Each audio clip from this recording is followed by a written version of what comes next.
kan telepon, itu katanya ujungnya ada telepon terus katanya mau telepon balik nggak telepon terus ada ini aku telepon lagi. Ada yang bisa dibantu nggak? Iya, begini di sini ya. Saya kan udah saya kan paper kan. Oke, sebentar. Kamu tahu kan setiap kali telepon masuk ke saya secara langsung dan tidak langsung masuk di YouTube sama di Facebook. Jadi hati-hati jangan pernah menyebut nama siapapun termasuk namamu sendiri karena saya tidak ingin setelah viral kalian minta take down. Kenapa, Dok? Iya. Nah, lalu saya kan udah paper kan. Terus saya udah nikah sama orang sini. Kemarin saya tuh nge-play visa deh, visa itu ditolak. Kenapa? Karena alasannya aku dulu kan pernah di penjara gitu loh. Alasannya gitu. Terus ada yang membantu saya itu bilang kenapa kamu kan ngambil paper 2015 terus sudah hampir 6 tahun lebih kamu kan tidak maksudnya nggak fancy lagi gitu loh, maksudnya nggak ada kasus lagi, kenapa mereka ditolak? Saya nggak tahu aku gitu. Di mana nolaknya? Ditolaknya di mana saya? Di imigrasi. Dari imigrasi. Bagaimana mereka surat penolakannya? Ada surat penolakannya nggak? Ada. Saya punya surat penolakannya. Lihat dan kirim ke aku sekarang. Oh iya. Kalau memang maksudnya itu ada KW lagi nggak misalnya untuk nge-play lagi itu? Makanya kirimin ke aku nggak tahu suratnya seperti apa. Oh. Karena ada beberapa yang ditolak permanen, ada yang ditolak nggak permanen gitu loh. Oh, soalnya itu suratnya itu tebel banget itu kan. Bukan yang surat terakhir yang dari imigrasi itu. Surat terakhir. Oh iya. Bagaimana kamu tahunya kalau itu ditolak gitu loh? Iya kemarin kan udah dibantu lagi mana sih harus Jordan itu ya. Terus di situ katanya ditolak ya alasannya nggak gitu katanya. Di mana di Jordan? Maksudnya di Jordan gimana? Di Jordan di apa sih itu? Justice apa itu loh Mas Yuni? Justice apa? Siapa yang masuk penjara? Kamu atau suamimu? Saya. Gara-gara apa kamu masuk penjara? Gara-gara kerja ketangkep. Oh. Kerja ketangkep pakai KTP palsu. Oh. Iya, kalau pakai KTP palsu ya memang. Kalau itu kan kalau kamu kerja ketangkep itu masih nggak apa-apa, tapi kalau pakai KTP palsu itu yang sulit. Oh. Tapi kamu punya anak sama suamimu? Ada. Dia KTP-nya Hongkong kan anakmu? Jadi kamu bisa punya KTP setelah anakmu 17 tahun? Oh begitu boleh. Jadi mas, misalkan ya, sekarang kan saya udah nggak bisa ini kan. Misalkan saya pulang ke Indonesia kan udah nggak bisa kembali lagi ke sini. Kalau misalkan saya bawa anak, ini ya. Kalau misalkan saya pulang ke Indonesia terus ingin balik lagi ke sini, kalau udah anakku umur 17 tahun itu boleh nge-play, boleh ini gitu lagi nggak? Oh, itu saya kurang tahu kalau kamu keluar dari Hong Kong dalam jangka waktu yang lama. Karena permanen yang bukan asli permanen Hong Kong itu kan bisa dicabut setelah 3 tahun. Jadi bisa jadi anakmu itu setelah 3 tahun bukan permanen lagi, dia harus apply lagi. Oh, gitu. Katanya kalau udah permanen gini, pulang ke Indonesia itu 17 tahun bisa memilih warga negara gitu loh. Memilih warga negara bukan permanen loh, Mbak. Oh gitu. Saya saja permanen Hong Kong, kalau saya pulang ke Indonesia lebih dari 3 tahun permanen saya hilang. Oh, jadi 3 tahun harus balik lagi ke sini terus keluar lagi gitu. Tapi kan dia sendiri di bawah umur kan nggak bisa terbang sendiri. Iya. Jadi kamu kesulitan. Karena pemerintahan Hong Kong itu pernah ada anak saya. Waduh, anakmu nangis, Mbak. Ini nggak boleh pakai telepon. Umur berapa anakmu? Yang satu hampir 5 tahun, yang satu umur 3 tahun. Oke. Dari pengalaman saya, karena saya pernah ada, itu pasangannya di penjara, jadi tidak bisa keluar visanya. Karena apalagi kasusmu itu pemalsuan dokumen, memakai dokumen orang lain yang kamu ketahui untuk bekerja. Pasalnya kan lebih berat itu, Dok. Loh, kok kamu bisa ketemu sampai ada yang laporin gimana, Dok? saya nggak tahu deh, itu pasti ada yang laporin kali Pasti. Iya, gitu loh. Ketemunya di mana? Ketangkapnya di mana, sayang? Ketangkapnya di restoran. Restoran mana? Di restoran Pos WP. Pos WB.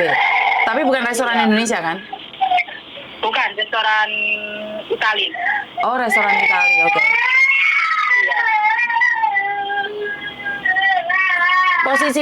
Posisimu sudah menikah belum? Sekarang udah. Bukan dulu waktu ketangkap itu loh. Belum, masih single, maksudnya masih kosong. 2015 kamu. 2015 kamu overstay. 2013 deh. 2013 overstay terus ketangkapnya 2015.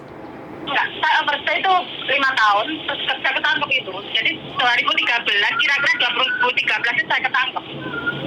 Oh, oke. 13, 14, 15, 16, 17, 18, 19, 20, 21, 22, 23. Loh, hampir 10 tahun loh sebenarnya, Dok.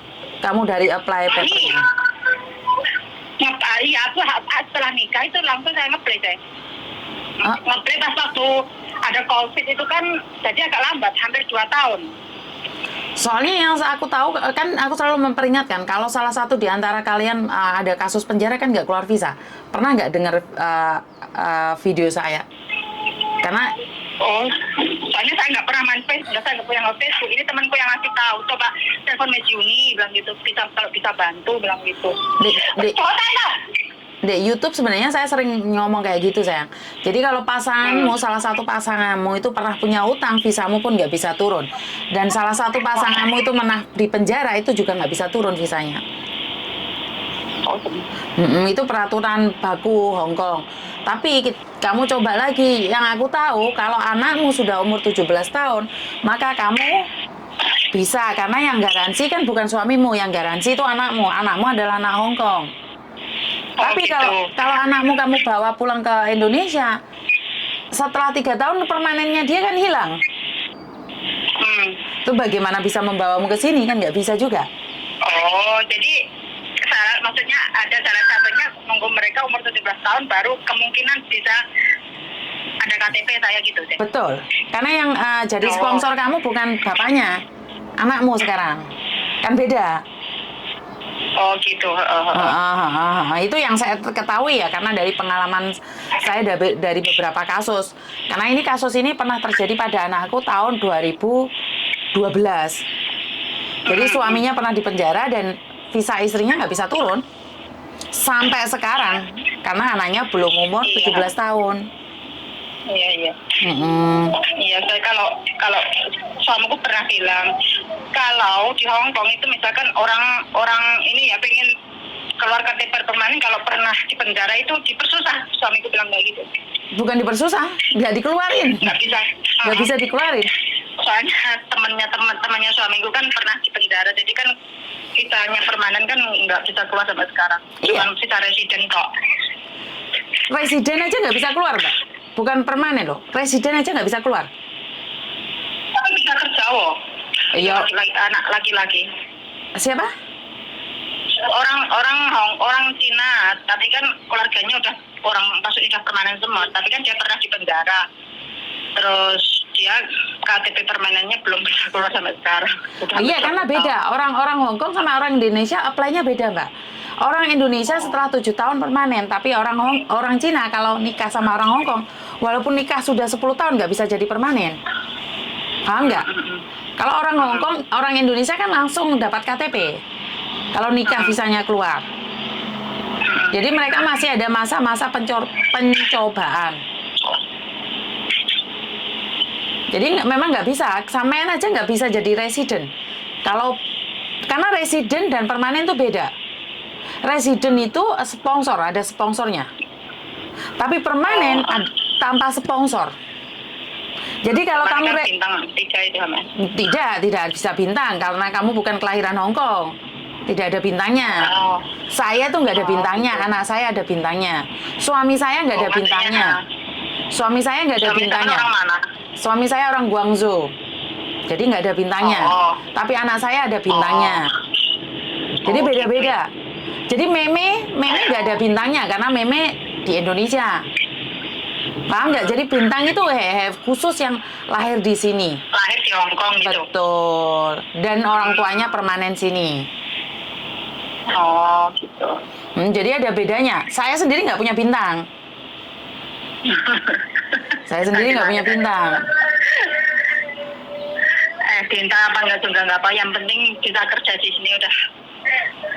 Iya, kayak sampean kan kerja juga nyolong-nyolong. Yus, penting hati-hati ya lo. Jangan sampai ada terjadi apa-apa di sampean.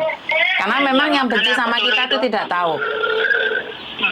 Aku dulu itu ditangkap itu pasti katanya teman, kalau di restoran itu ada penggerbekan ditangkap itu pasti ada laporan, kemungkinan besar pasti banyak laporan. Di penjara berapa tahun kamu? Di penjara berapa tahun sayang? 10 bulan. Oh, sekarang 14 bulan. Kalau kerja di restoran 14 bulan.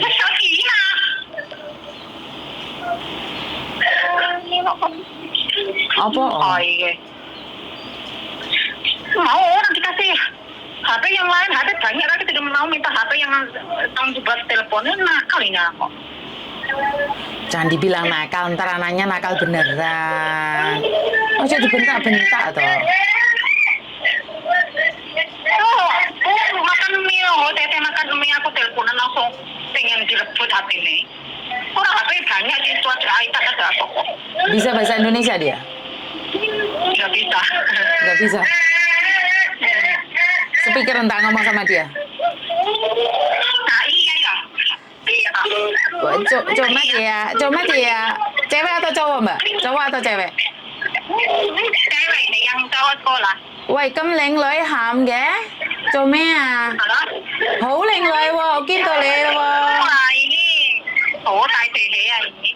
mày nha cho mẹ à lấy con bèo thanh á cho mẹ à hữu lệnh lợi hòa hữu lệnh lợi vô hàm tôi cầm lệnh lợi Saya mau ngambil HP. Ya udah, nanti ini kapan-kapan tak telepon lagi. siap Ini siap oke hậu lah oke bye bye bye bye. Oke, ini sebenarnya mungkin saya sudah berkali-kali ngomong, tapi saya akan ulangi lagi dan lagi. Buat kalian yang punya rencana menikah sama orang Hong Kong, jika pasanganmu, salah satu dari pasanganmu itu pernah di penjara, jadi jangan bermimpi untuk menjadi residen. Kenapa saya ngomong kayak gitu? Dari berbagai pengalaman ya, kalau Anda pernah melakukan kriminal di Hong Kong, Anda pernah di penjara, baik Anda adalah sebagai perempuannya atau baik Anda sebagai laki-lakinya, maka KTP kalian akan dihoji, maka akan digantung oleh pihak pemerintah. Ini pengalaman saya dari 2011, 2012, karena waktu itu marak-maraknya anak Indonesia menikah sama orang Hong Kong, sudah punya anak, tapi apply visanya tidak bisa. Dan itu sesuatu yang tidak mungkin dong. Sudah punya anak, anaknya aja punya KTP Hong Kong, kenapa ibunya nggak punya? Ternyata karena si mbaknya ini tidak pernah jujur sama saya, pada akhirnya sidanglah kita ke imigrasi, bukan sidang ya, ke imigrasi kita menanyakan, tapi pihak imigrasi tidak pernah memberitahu kita apa yang terjadi. Setelah itu kita tanyakan pada suaminya, sejujurnya ada apa sih sebenarnya. Ternyata terkuaklah bahwa suaminya pernah masuk di penjara. Jadi Hong Kong ini sangat ketat sekali buat mbak-mbaknya. Kalau punya pacar, pikir-pikir dulu apakah pacarnya pernah punya utang atau pacarnya pernah di penjara. Jadi daripada kalian kegantung, udah punya anak, kebingungan, kelabakan antara pulang dan tidak pulang. Oke, buat mbak-mbaknya yang overstay, saya sudah peringatkan berkali-kali, contohnya mbaknya tadi ya, sekalian dengar sendiri bahwa dia sempat pakai KTP palsu untuk bekerja di restoran. Ini sering kali terjadi, dan kalian harus tahu bahwa hukumannya adalah 10 bulan sampai 14 bulan. Ini sering kali diingatkan bahwa jangan pernah kerja di restoran kalau tidak punya KTP Hong Kong. Kalau kalian masih memaksa, bahkan kalian menunjukkan sama saya KTP yang dimana bukan KTP kalian, maka tewaslah kalian, kelengerlah kalian. Karena yang menjalani masa-masa tahanan itu adalah kalian. Jadi buat teman-teman di luar sana, sebentar ya. Halo? Halo? Halo. Mbak bisa tunggu. Waalaikumsalam. Bisa tunggu 1 menit sebentar ya. 1 menit aja.